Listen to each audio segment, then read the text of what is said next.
Shalom semuanya para pembelajar Alkitab dalam seri Bible Study, bagaimana menjadi Kristen yang emosinya sehat dan masuk dalam pendewasaan rohani. Dari rohani bayi sampai adult. Nah, itu ada prosesnya dan tidak bisa dipisahkan dari kondisi kesehatan emosi. Nah, dalam seri untuk masuk tahun baru ini di 2023, Anda berkenalan dengan buku-buku alat-alat yang namanya Day by Day. Day by Day artinya keseharian atau dari hari ke hari. Berarti ini adalah sesuatu kebiasaan rutinitas yang perlu dilakukan per hari, bukan per minggu. Nah, sesuatu yang dilakukan per hari lama-lama menjadi Anda. Sama dengan orang yang tiap hari kalau memang mau hidup sehat, dengan badan yang fit, perut yang six pack, otot di lengan atas, lengan bawah, bicep tricepsnya itu kuat, berbobot, berbentuk, tentu dia akan membuat new habit. Karena membentuk otot butuh waktu. Karena kesehatannya pakai plus-plus, ada otot di perut six pack.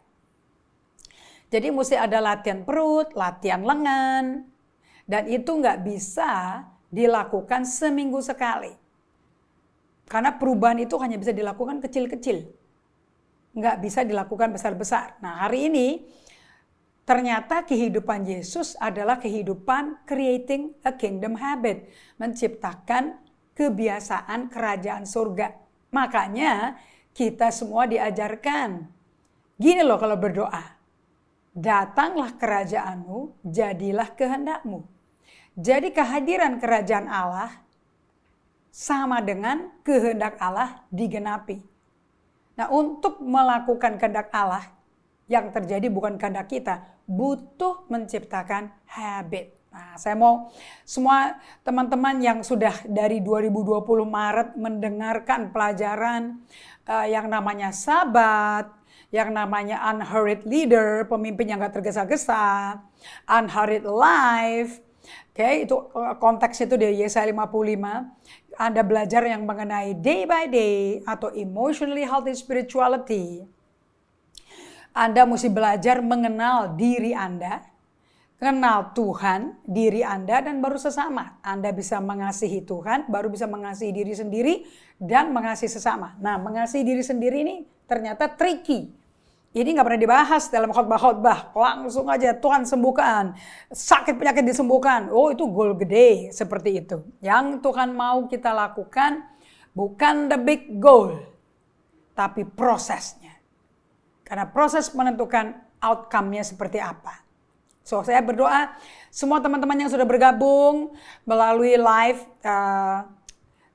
streaming daripada pengajaran ini, bagian kedua dari seri. Saya mestinya mau bikin cuman beberapa kali aja, tapi kayaknya ini butuh suatu ketekunan, resilient, pantang nyerah yang mesti dilakukan dikit-dikit dan kecil-kecil untuk bisa mencapai emosi sehat, dewasa rohani seperti yang Kristus modelkan, teladani. Di depan 12 muridnya yang sama sekali waktu ditinggal di balik ke surga, enggak sama sekali, tidak ada satu yang seperti yang dia maui loh. Tapi somehow setelah Yesus balik ke surga, mereka pada jadi hidup seperti Yesus. So what is the key? So saya sambut Ibu Triani dari Sorong, teman-teman dari Jakarta, teman-teman dari Manado, dari Tomohon. Terima kasih untuk teman-teman dari Kalimantan, dari minggu lalu, dari Makassar, Gorontalo. Terima kasih sudah bergabung. Dan hari ini saya berdoa Anda yang mungkin baru pertama kali kemarin ikut Bible study-nya, ada buku-buku standar yang kita pakai untuk pembelajaran ini. Okay? Yang membuat satu kebenaran menggali satu harta karun. Kemudian dihidupi harta karun itu dipakai, kita masuk ke harta karun berikutnya. Nah, tapi ada prosesnya. So saya minta Anda semua miliki bahan-bahan mentah daripada pelajaran ini yang menjamin Anda pasti mengalami perubahan minimum per tahun 37%. dijamin, nggak mungkin nggak. Oke, buku-buku itu adalah dari Emotionally Healthy Spirituality, hanya ada 2, namanya Day by Day. Kemudian buku yang dipakai dan dijual bukan buku Kristen sama sekali, yaitu Atomic Habit. Nah, ini hikmat yang diperoleh dari apa yang Yesus kerjakan. Yesus hidupi. Barang siapa mau ikut aku, harus sangkal diri, pikul salib setiap hari. Nah, kata setiap hari itu lebih penting daripada apanya yang dilakukan di setiap hari itu. Karena begitu setiap hari Anda datang ke Tuhan, sudah melakukan suatu perubahan dahsyat. Yang sisanya Roh Kudus yang ajak Anda bekerja. Pokoknya di dalam segala hal, untuk kita jadi pengikut Kristus dan murid yang sehat emosi, dewasa rohani 100% yang kerjakan itu Roh Kudus. Bagian Anda dan saya datang menerima undangan Dia. Sisanya kita datang di hadapan Dia, Dia servis kita semua. So saya minta Anda siapkan Alkitab. Anda seperti saya, mejanya penuh kan? Alkitab, catatan, bolpen, kertas Anda. And kalau ada buku Atomic Habit, Anda bisa beli di Gramedia, sudah berbahasa Indonesia. Anda bisa beli online, Anda bisa kontak kantor kami. Untuk day by day tentu Anda perlu kontak kami, atau Anda beli langsung dari Amerika di Amazon. Seluruh pengajaran ini ini paten miliknya Peter Scazzero, miliknya New Life Church. Tetapi tidak harus berbayar untuk belajar ini dan dikhususkan muridnya. Enggak, this teaching is open for everybody. Tersedia di podcast, YouTube, tersedia di Instagram, email, Facebook, blog, you name it, tersedia. Enggak ada pendeta yang nggak bisa belajar. Bahkan untuk webinarnya pun very cheap. Anda akan berdialogkan langsung dengan orang yang diubah sama Roh Kudus. Namanya Peter Scazzero dan semua timnya dia. So kita berdoa ya untuk kita memulai bagaimana 2023 jangan jadi Kristen melempem, Kristen yang gitu-gitu aja, yang berpikir kalau kita ke gereja seminggu sekali mati pasti ke surga. Enggak ya, enggak ada jaminan sama sekali.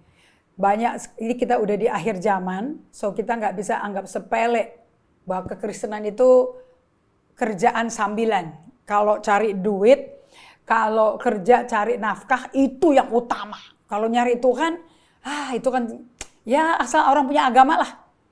No, 2023 Anda nggak bisa punya pola pikir, paradigma, perspektif seperti itu sesat dan salah total. Tidak ada orang ikut Yesus mingguan, adanya harian. Karena kekristenan bukan agama, tetapi relationship. Dan tidak ada orang bisa berrelationship kalau ketemunya mau-maunya dewek. Dan seminggu sekali. Kalau mau. Kalau enggak ya nggak usah muncul. So don't be a liar, kita nggak bisa jadi penipu. Menipu diri kita dan menipu orang lain. Kita akan berubah menjadi manusia berintegritas seperti Yesus. Seperti Daud. Oke, kita berdoa ya. Terima kasih Bapa kami yang di surga. Terima kasih Kau percayakan kepada kami pemerintahan surga di bumi melalui kami semua.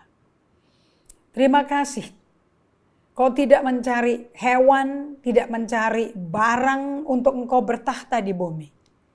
Engkau datang di bumi sebagai raja orang Yahudi. Kau bukan calon raja, Kau raja. Yang datang dengan pemerintahan surga. Yang kami semua dijanjiin kalau kami terima Yesus mati pasti ke surga. Kami berdoa, aku berdoa supaya setiap umat-Mu tidak tertipu. Karena yang masuk ke surga itu adalah orang yang hidup di dalam surga. Di dalam hadirat rajanya. Di dalam persekutuan intim dengan rajanya. Kalau kami intim dengan rajanya, pasti kerajaannya kami juga betah di situ. Dan biar kerajaanmu datang, Yesus, kehendak-Mu jadi. Kerajaanmu adalah Roh Kudus. Karena kerajaan surga bukan makanan, minuman, tetapi mengenai damai sejahtera, sukacita, kebenaran oleh Roh Kudus. So di mana Engkau hadir Roh Kudus, kerajaan Allah ada di dalam bumi, ada dalam kita. Dan kehendak-Mu pasti terjadi. So buat kami semua mengerti bahwa untuk menjadi rumah Tuhan, menjadi pelaku kehendak Allah, butuh pertolongan dan kehadiran Roh Kudus. So siang hari ini kami minta agar Roh Kudus bekerja di tempat rumah masing-masing, di kehidupan setiap umat Tuhan yang hadir, ditemani Roh Kudus. Setiap Anda akan mengalami transformasi dari dalam keluar. Terima kasih Roh Kudus untuk kehadiran-Mu, membuat kami tidak akan sama lagi dan mengalami pekerjaan kuasa tangan-Mu. Dalam nama Yesus Kristus Tuhan kami. Amin. Oke, kita masuk ke dalam judul yang menantang Anda supaya Januari ini Anda mengadjust hidup Anda. Tahun baru, resolusi baru. Nah, apakah resolusi baru itu tiap tahun itu bisa berubah-berubah? Atau nggak pernah terjadi sama sekali, makanya bikin terus sampai lama-lama nggak sebikin. Kenapa? Toh nggak ada hasilnya. So, Anda mau tahu kenapa Anda gagal dalam membuat resolusi atau goal dalam kehidupan Anda? Sebab seperti di slide yang ke-10. Karena goal Anda kayak gini, kegedean. Saya mau turun berat badan 10 kilo. Saya mau berhenti ngerokok. Habis merokok 15 tahun tiba-tiba dalam satu malam mau berhenti gitu. I think terlalu muluk-muluk.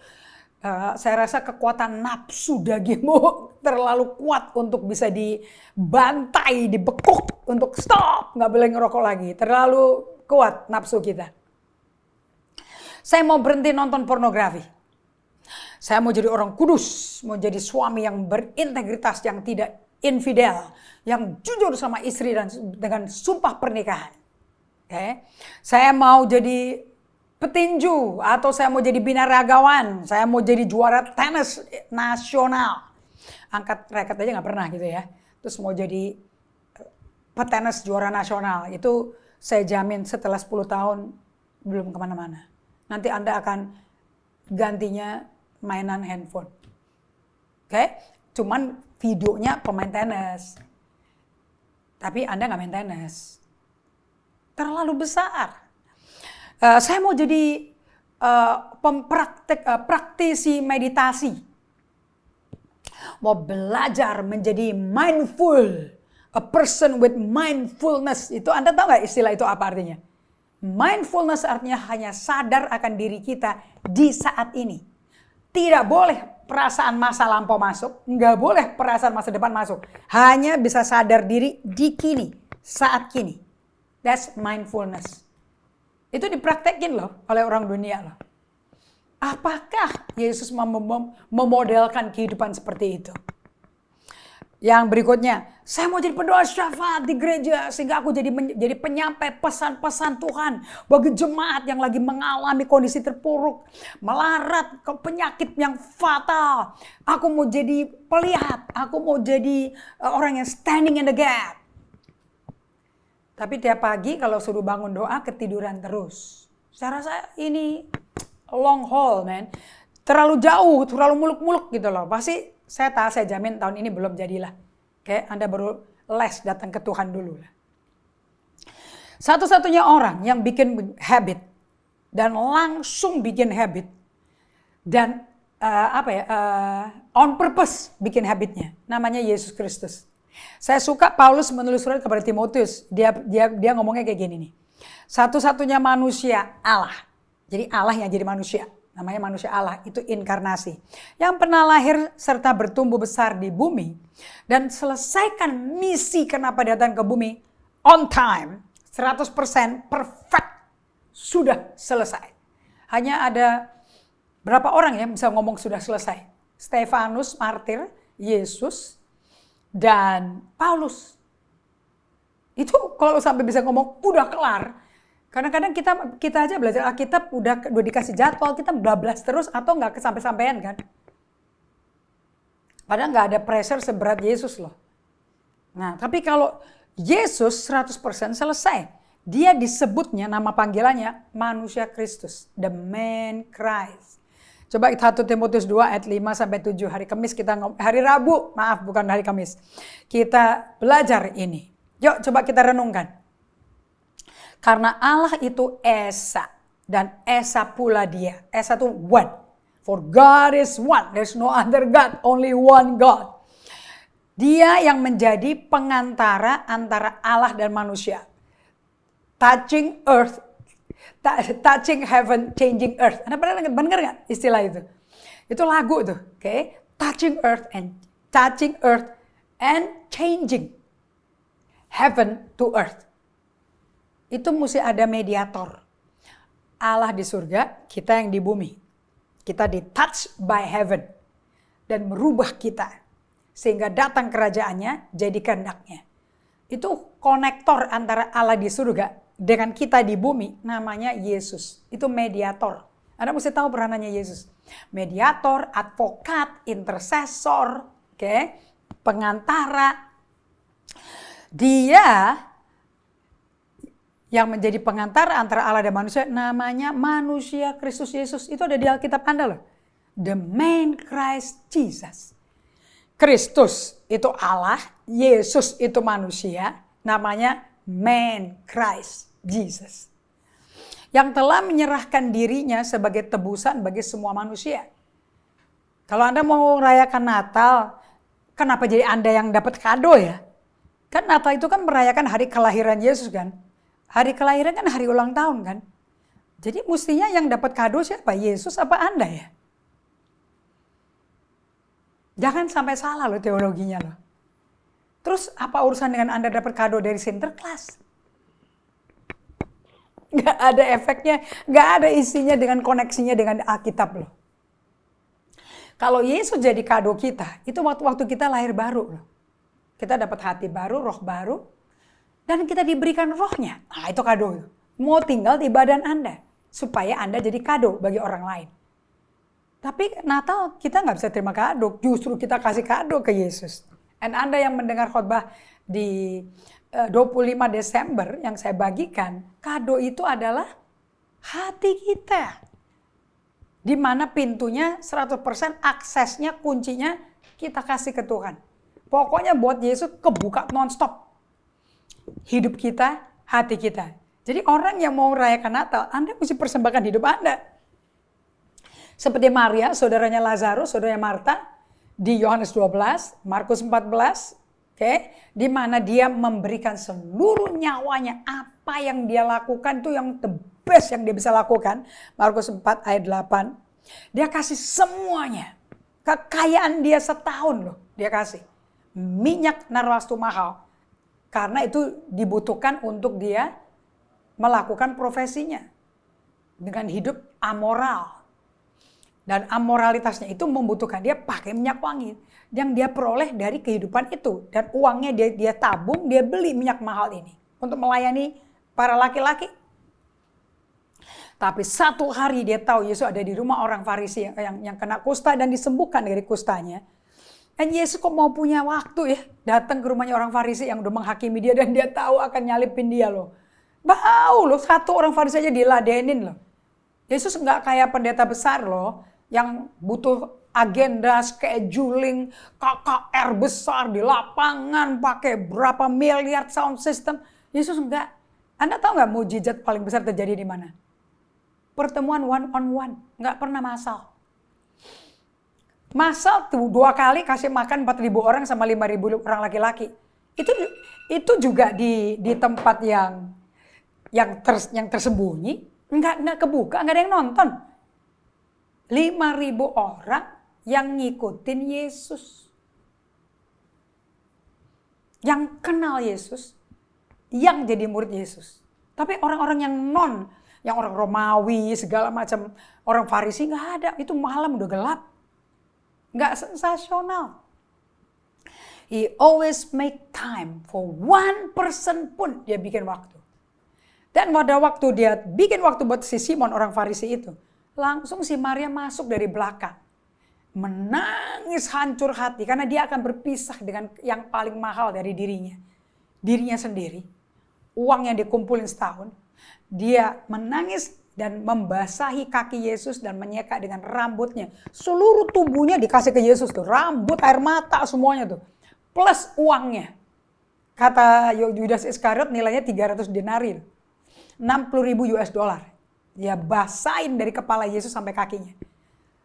Dia persembahkan tubuhnya sebagai persembahan yang hidup, korban yang sejati, ibadah yang sejati. Roma 12 ayat 1 dihidupin loh. Nah, saya nggak percaya bahwa itu terjadi mendadak. Itu sesuatu yang Maria sudah cicil. Karena kalau Anda tahu, Lazarus saudaranya bangkit dari mati. Yang menyentuh hati Yesus itu Maria loh, bukan si Marta. Dua-duanya punya head knowledge bahwa Yesus akan mati, bangkit dari mati. Kemuliaan Allah dinyatakan, dan kuasa kebangkitan ada pada dia. Maria nggak ngomong itu. Maria Yohanes 11 di ayat 35 dia bikin Yesus meratap. Dia nangis di kaki Yesus. Kalau engkau ada di sini, saudaraku nggak mungkin mati. Dan Yesus turut merasakan penderitaan Maria. Dan ikut masgul, menangis dengan keras. So saya mau tahu pada Anda, kalau Yesus kasih waktu buat orang, dia berikan seluruh kepribadiannya dirinya, be present, total hadir. Bukan asal lewat, bukan asal sama-sama, tapi totally hadir. Sampai turut merasakan perasaan penderitaan kehilangan kakak dari Maria. Jadi perasaan Maria itu 100% keluar semua.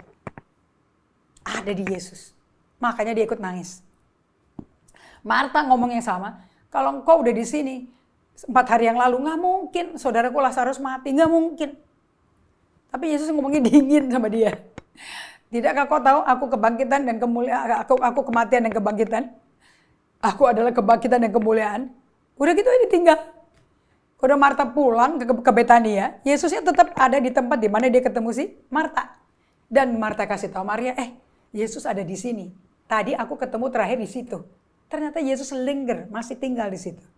Untuk ketemu Maria. Cuman Maria ketemu dengan hatinya, Marta ketemu dengan kepalanya. Nah, kalau Anda mau jadi pengikut Kristus, Anda mesti ikut Yesus dari hati. Makanya kita dikasih kado sama Yesus. Kalau Anda ulang tahun, namanya ulang tahun kelahiran baru. Lahir baru, berarti lahir kan. Jadi ada hari lahir baru, itu ulang tahun. Nah, tiap tahun Yesus rayakan.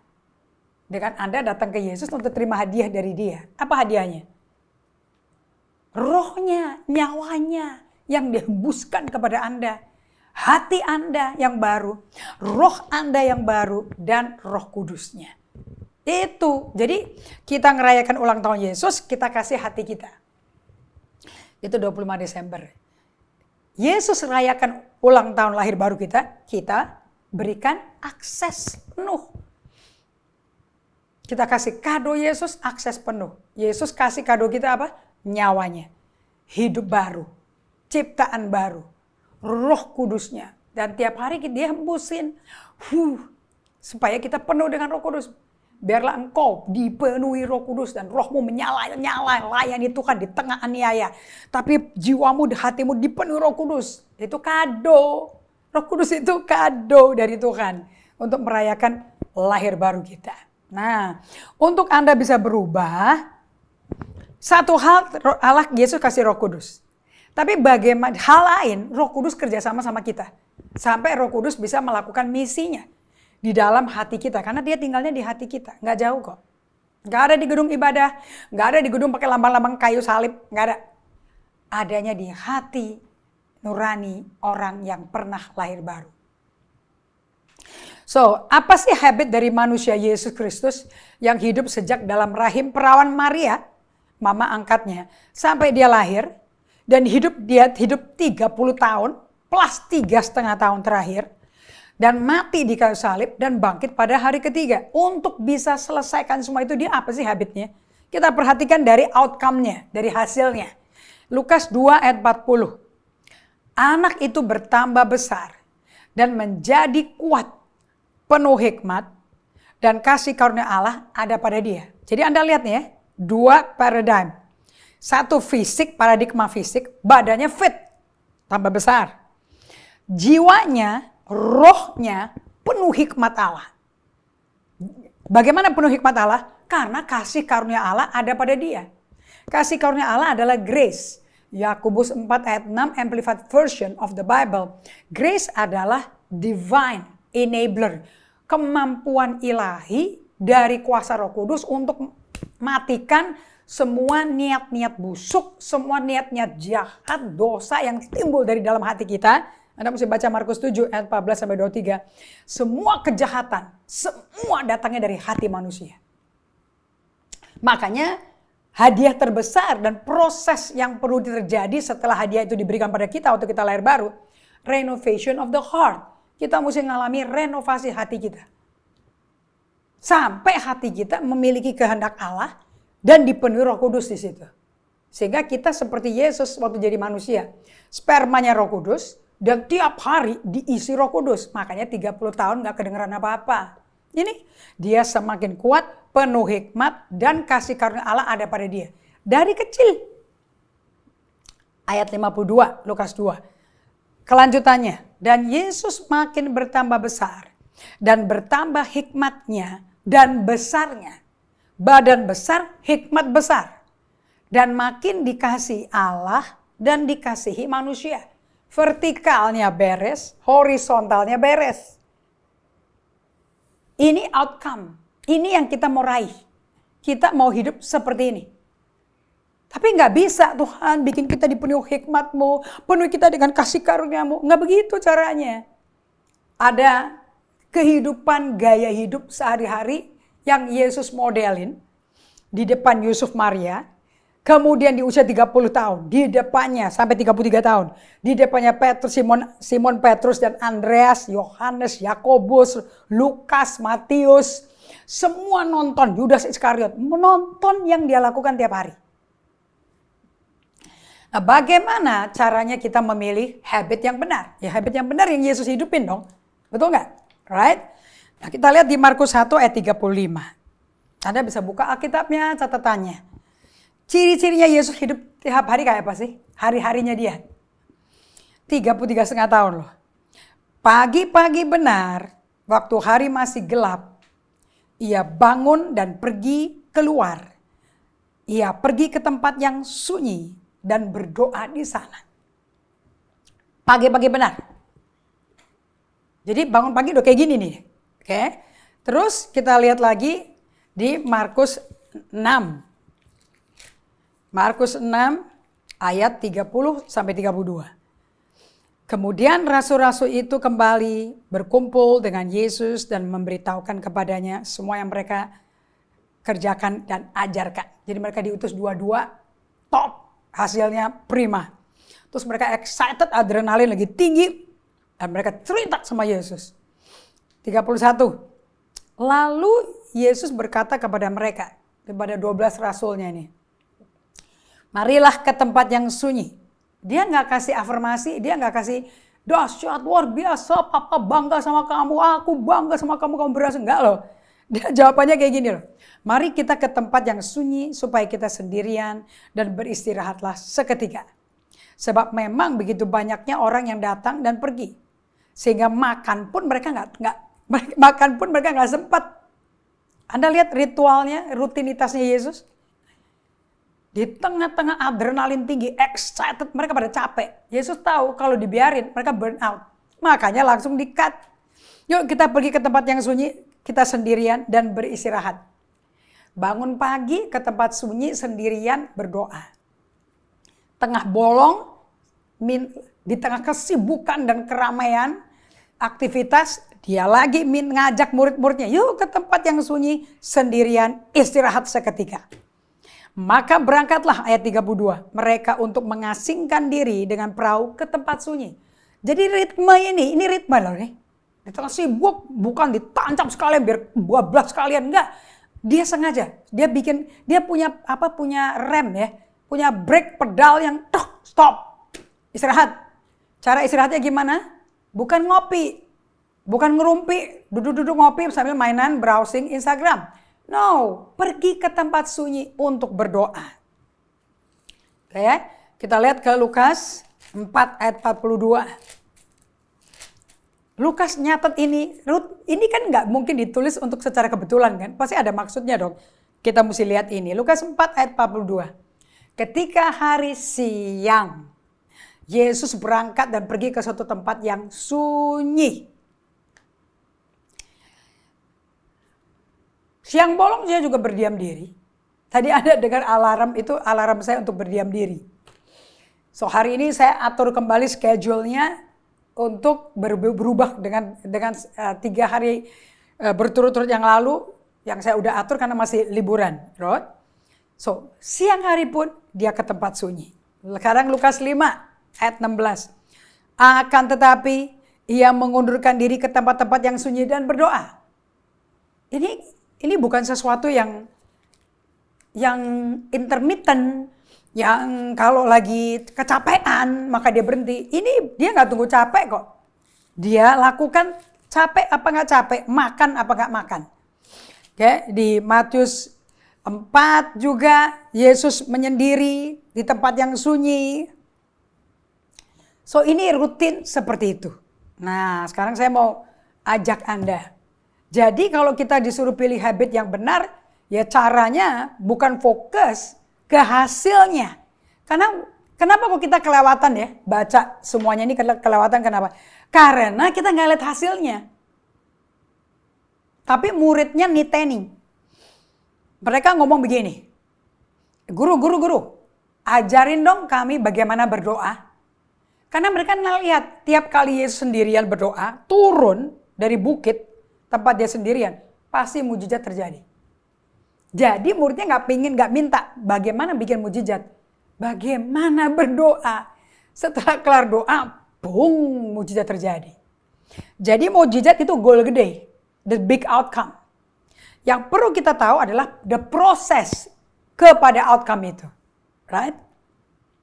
Jadi saya tulis di sini, ini dari James Clear nih. Caranya bukan fokus ke hasil akhirnya, tetapi ke prosesnya.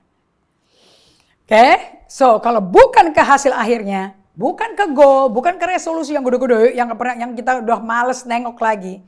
Alternatifnya apa Dan? Kita bangun sebuah identity based habit. Kita bikin habit yang berbasis identitas kita tuh siapa. Yang dimulai dengan berfokus pada who do we wish to become. What are we becoming? Whatever we do, what are we becoming? Jadi kita menjadi seperti apa tergantung yang kecil-kecil yang kita bikin. Kalau kita bikin kecil-kecil yang benar dan yang bagus dan yang gampang dimengerti. Dan kita tekun, akan kita tambah excited karena hasilnya akan bekerja di dalam kita. Jadi habit itu mesti berdasarkan who you are, not what you want, not what you do. Kalau mau turun 10 kilo, itu what you do. Kalau mau jadi binaragawan, it's what you do. Tetapi kalau who you are, itunya yang dibentuk, hasilnya pasti menjadi apa yang Anda sudah impikan menjadi goalmu. So jadi kita mesti shift our belief system. Behind kita punya perilaku, mesti ada sistem yang diubah. It becomes hard to stick with long-term changes. Kalau kita nggak melakukan shifting, akan sulit. Ini mesti 2 kalimat berbeda, 2 slide berbeda. Akan menjadi sulit banget untuk tetap tekun melakukan proses perubahan untuk jangka panjang. So you must shift your belief system. Yang ngikutin perilakumu, karena habit bikin perilaku kita berubah.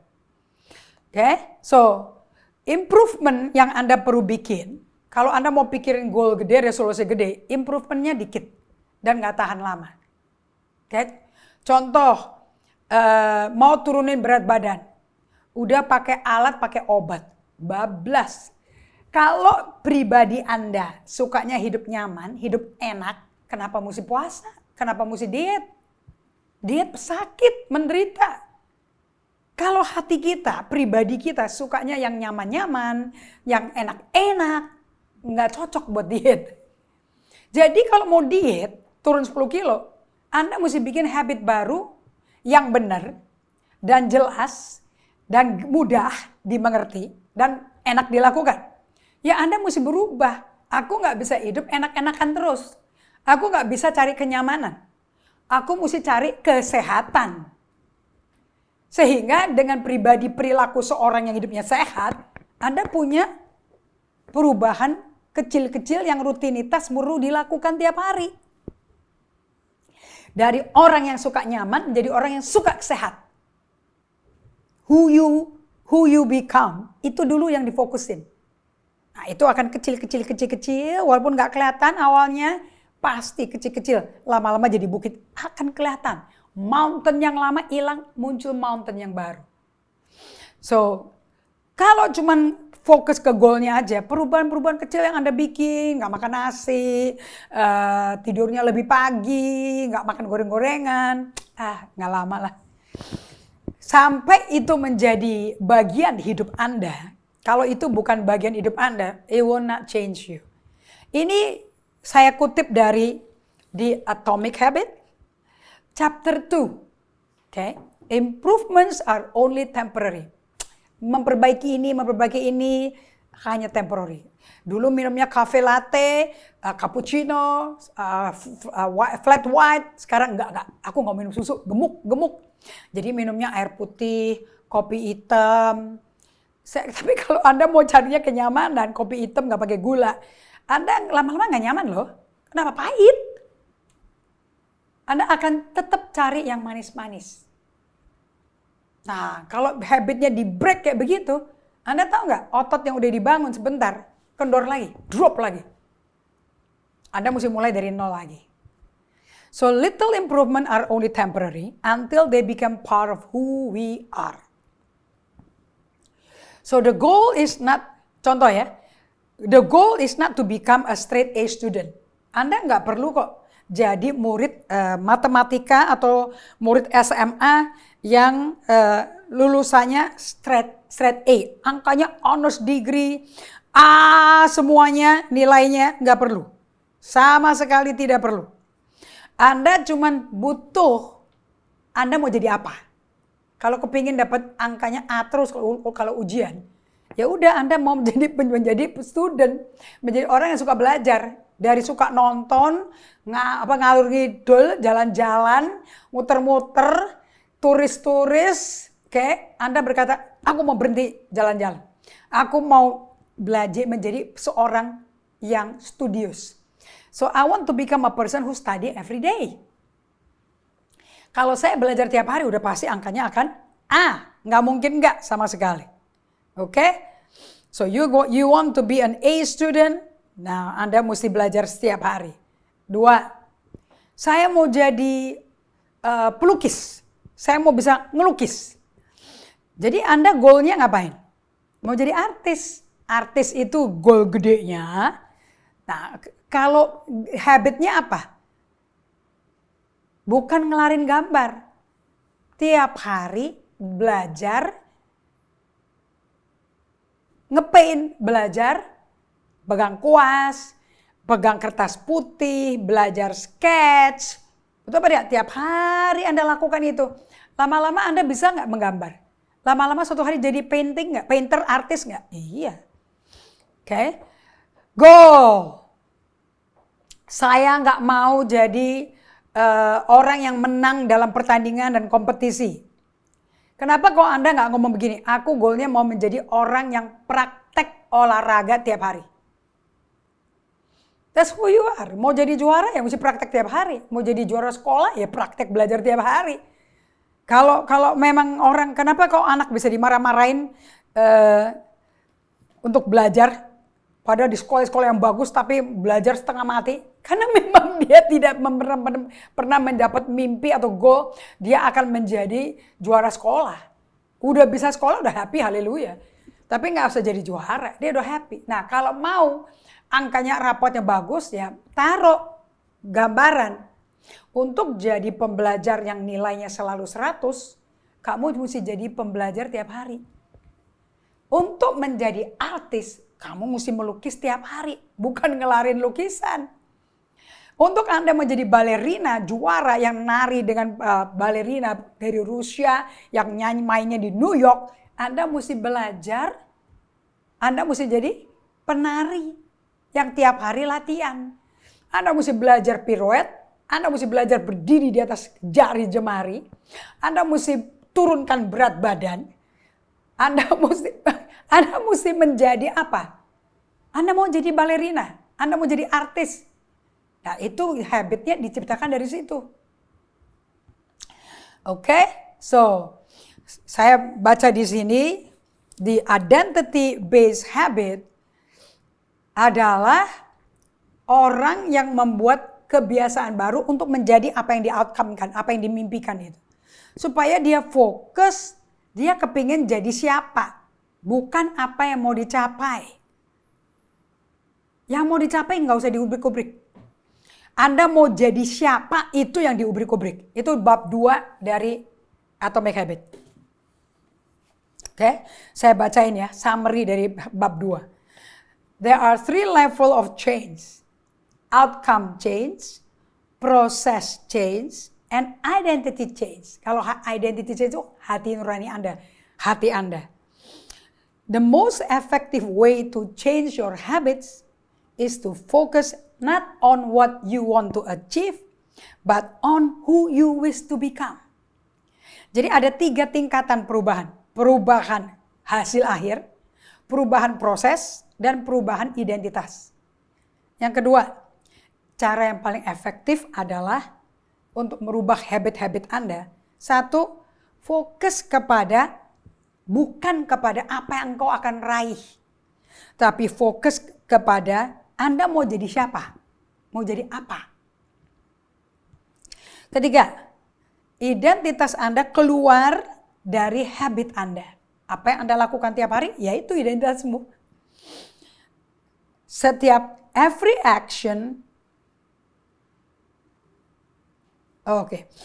action is a vote for the type of person you wish to become.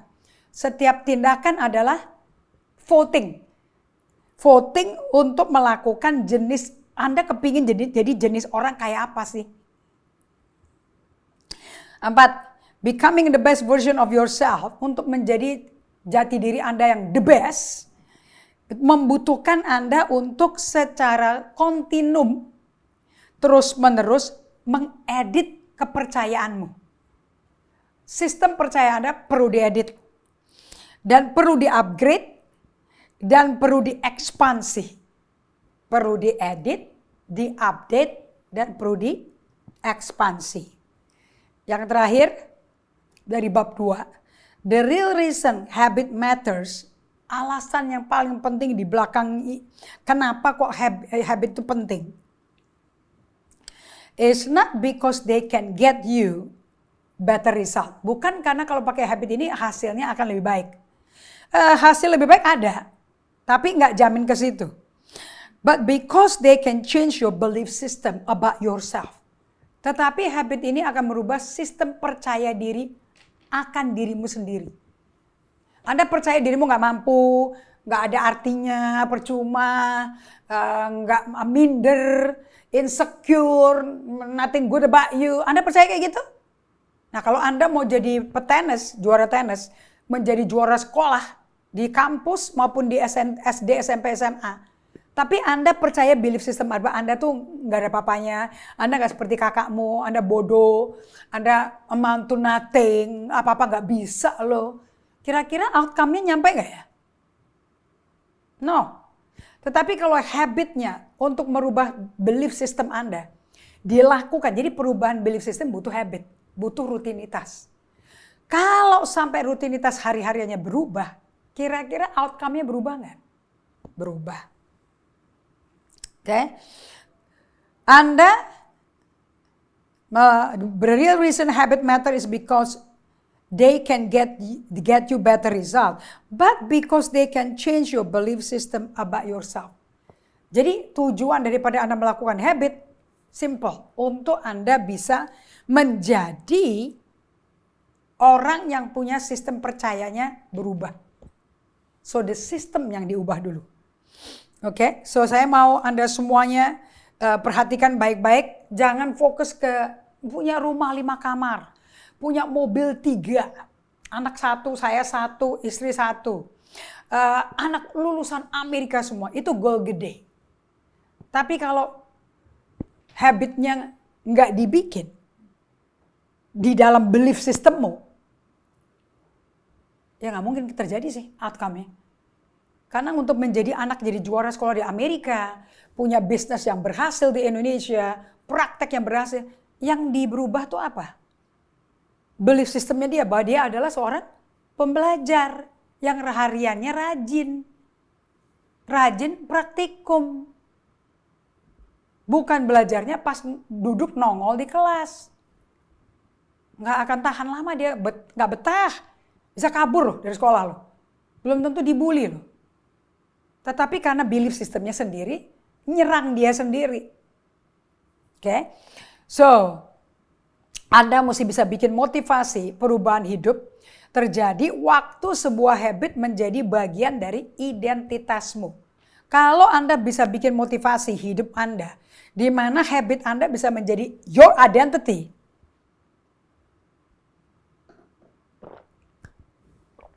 Anda you got it made. Anda akan bisa mengizinkan diri Anda mengalami perubahan. Ya, saya ambil dari James Clear karena saya ikut kursusnya dia. The ultimate form of intrinsic motivation. Form itu bentuk dari perubahan yang motivasinya udah ada di dalam, tertanam di dalam. Okay. Is when a habit becomes part of your identity. Itu waktu habit Anda menjadi identitasmu. Ya normal sih. Kalau saya kan mengajarkan identitas Anda yang menjadi serupa Kristus dong. Untuk menjadi serupa Kristus Anda mesti jadi anak Allah dong. Untuk bisa menjadi anak Allah Anda mesti punya hubungan pribadi dong tiap hari dong. Kalau nggak tahu hati Bapak dan Anda nggak tahu Bapaknya menyediakan waktu senantiasa bagi Anda tiap hari. Betul kan? Nah, kalau Anda betul-betul mau latihan yang mengenal hati Bapakmu, this is the training. Karena Anda datang berdiam di hadirat Allah Bapa dan duduk menyendiri untuk mengenal Allah Bapa. Karena untuk menjadi orang yang orang-orang yang bijaksana, Anda perlu bergaul dengan orang-orang bijaksana. Anda bergaul dengan orang bebal, Anda jadi bebal. Okay. Jadi ada intrinsic motivation dalam kita yang kepingin berubah. Kepingin lakukan sesuatu yang baru. Atau ada semua kita. Nah, contoh ya, kalau Anda ini manusia kedagingan dan perkataan Anda itu perkataan yang mematikan Anda. Contoh, oh aku sih bukan tipe kutu buku. Aku nggak akan bisa lulus juara kelas. Aku bukan tipe kayak gitu. Terus orang tuanya mengharapkan dia jadi juara. Dan kalau ulangannya jelek, tangannya dipukul. Diomelin. Itu cocok gak? Yang salah tuh Anda atau anak itu? Anak itu mau berubah. Anak itu mau belajar. Bahkan Anda kirim dia les sama gurunya, tetap dia pergi. Karena dia kepingin berhasil menguasai mata pelajaran itu.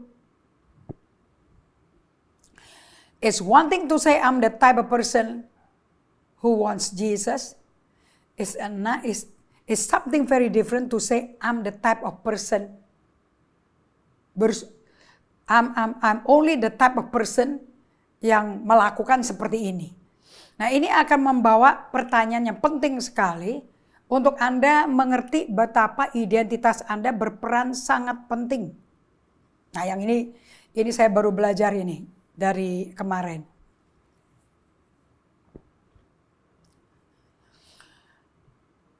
To a large degree, your identity emerges out of your habit. Secara keseluruhan, mayoritas identitas kita tuh keluar dari habit-habit rutinitas yang kita lakukan, kebiasaan yang kita lakukan. It is like a self-improvement, seperti pengembangan seseorang, tetapi orang ini tidak nerima balik. Oke. Nah, the more semakin Anda bertobat perilaku Anda, semakin Anda menguatkan identitasmu yang berasosiasi dengan perilakumu.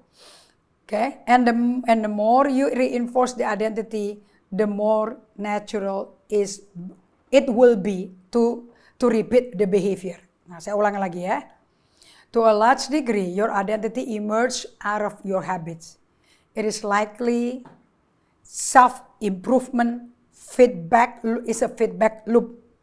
The more you repeat a behavior, the more you reinforce the identity associated with full behavior. Semakin Anda ulang-ulangi perilaku Anda, semakin Anda banyak menguatkan, semakin Anda lebih banyak reinforce, menguatkan identitas Anda yang berhubungan dengan bagaimana Anda di musim lalu sebagai istri, sebagai murid, sebagai mahasiswa, perilaku kamu tuh yang terakhir itu seperti apa? Kalau kamu nggak bikin itu sebagai identitasmu di 2023 juga nggak akan terjadi apa-apa. Nah jadi di tempat ini, di pelajaran ini, saya bagikan kepada Anda bahwa seperti Benjamin Franklin katakan, the things you do often create the things you believe. Benjamin Franklin berkata, penemu petir itu ya, alat petir itu ya. The things you do often create things you believe. Hal-hal yang Anda sering lakukan akan membuat perilaku khusus bagi Anda. Contoh ya, who is the type of person that could get the outcome I want? Untuk aku bisa menjadi orang yang mencapai goal, aku mesti jadi orang kayak apa ya? Nah itu pertanyaannya yang betul. Aku mesti jadi orang seperti apa kalau apa yang saya mau capai itu masih jadi impian saya. Nah Anda perlu bertanya kepada diri Anda, who is the type of person that could get the outcome I want? Tipe orang kayak apa yang bisa mencapai apa yang goal yang kita bikin. Nah koneksi antara habit dengan identitas kita sebagai berikut. Kalau kamu mau menjadi penulis buku, Anda mesti fokus mulai hari ini menjadi orang yang menulis setiap hari. Kedua, kalau kamu mau belajar bahasa baru, ya Anda mesti fokus menjadi orang yang study tiap hari. Jadi Anda ngelihat dirimu tuh kayak apa. Oh kalau mau menguasai bahasa tertentu ya aku mesti belajar tiap hari. Ini pelajaran-pelajaran sifatnya butuh training, latihan, praktek. If you want to retire early, kalau kita mau pensiun dini, then you should focus on becoming a type of person yang menabung uang. Karena Anda mau pensiun dini. Jadi Anda berhenti bekerja, berhenti terima income, ya Anda menjadi orang yang percaya bahwa Anda bisa belajar dan kelola uang Anda. So fokus selalu pada what are you becoming? What type of person are you becoming? Dan bukan hasilnya. Bukan hilang 10 kilonya. Bukan jadi pemain tenis di Paris atau di Wimbledon. Bukan. Aku mau menjadi pembelajar. Supaya aku kalau belajar bahasa jadi lancar. Aku mau menjadi pembelajar sehingga kalau mesti servis apapun aku tahu mesti ngapain. So pertanyaan saya hari ini. So identitas yang saya inginkan apa? Apa identitas yang Anda inginkan? Bukan khawatir di nanti hasilnya apa dan bagaimana loh. Kalau Anda masih khawatir kayak gini ya nggak bisa mengalami dan mencapai goal tuh nggak bisa. Anda melakukan ini tiap 2 menit. Dan Anda datang ke pangkuan Allah, Anda akan belajar yang namanya diubah dari dalam keluar. So kita quote-nya lagi dari James Clear. Your habits reshape your identity in a gradual way. It is slow and nearly impossible to see. You can rarely tell the difference between who you are yesterday and who you are today. Jadi kalau Anda melakukan habit yang kecil-kecil, jangan yang muluk-muluk, yang kecil-kecil karena ini prosesnya. Dan Anda lakukan tiap hari di jam yang udah diatur. Nanti kita udah belajar si Saint Benedict. Anda akan bisa tahu deh orang yang sudah melakukan habit, creating new habit, begitu Anda dan saya menciptakan new habit di dalam batin saya, hasilnya udah beda. Kayak nggak sama lagi. Tetapi bagi setiap habit ini, dengan satu pilihan yang kita bikin, Anda punya internal dan kisah cerita Anda dan malaikat Tuhan. Semuanya akan bersuka cita melihat Anda balik ke Tuhan. Saya ngalami ini bersama para murid saya, dan adanya faktanya kita bisa berbicara dan diingetin Roh Kudus apa yang perlu kita amati, apa yang kita perlu khawatirkan dengan baik-baik. Your habit reshape your identity in a gradual way. Habit yang dibikin tuh kecil-kecil banget, tapi hasilnya bisa 37,5% tiap akhir tahun. It's slow, it is nearly impossible. You can rarely tell a difference between who you were yesterday and who you are today. Pada waktu saya melakukan day by day, ini kan udah 6 tahun ya, tahun ke-7. Itu saya sadar bahwa saya itu punya kemauan keras untuk menjadi yang terbesar, terkenal. Tapi saya lupa bahwa untuk melakukan itu, saya butuh melakukan tugas kecil-kecil. Nah, tapi dengan setiap langkah perubahan itu, dengan setiap veto atau voting kepada siapa yang di gelanggang itu akan menang, cerita internal Anda, cerita yang kejadian internal akan nampak melalui Anda. So saya mau bikin Anda mengerti dengan istilah ini. Start by focusing on who you want to become and not on what you want to achieve. Start with what you want to become dan bukan apa yang Anda mau capai. Jangan. Anda fokus dulu ke apa yang Anda mau capai, itu nanti dulu. Tapi Anda masukin ke proses perubahan identitas. Sekali lagi saya katakan, identitasnya salah, pergumulan terus hidupmu. Identitas rupa gambar rupa Kristus, rupa pribadi Kristus akan menghasilkan hasil. Dan hasilnya itu betul-betul nyata dan tidak sama sekali Anda perlu gundah gulana dan mempertanyakan. Saya lakukan ini dalam waktu yang betul-betul nyata dan saya ngalami sampai saya tergagum-gagum di Bible study. Itu saya lakukan day by day 6 tahun. Nah, untuk Anda melakukan day by day tersebut, Anda lagi kasih ke diri Anda margin. Margin itu adalah ruang antara Anda ngos-ngosan dan Anda mau kerja lagi. Itu di tengah-tengahnya dikasih margin. Margin itu kayak gini loh, batasan nih, ruang kecil, space kecil-kecil dalam aktivitas hidup Anda. Oke? Nah, kalau gede-gedean dan satu hari full namanya Sabat. Nanti ini akan menjadi pembelajaran minggu depan, di mana kalau Anda ngerti apa itu Sabat, dan Anda mesti tahu loh ya, karena Musa mengatakan, ingatlah Sabat yang kudus itu. Kedua, buku ini melatih otot Anda menjadi pelaku mini Sabat. Kalau mininya kecil-kecil dilakukan tiap hari, iya makronya udah pasti bisa dong. Hasilnya akan tercapai. So, kita selesai di sini. Kita lanjutkan hari Rabu jam 5 sore. Jangan lupa kita akan live streaming di Facebook dan di YouTube. Kita akan belajar the 2-minute rule. Anda kalau belajar ini, Anda akan disuruh solitude silence dengan 2 menit. Why 2 minutes? Kita akan belajar. Kita doa ya. Terima kasih Bapak untuk datang kepadamu setiap hari.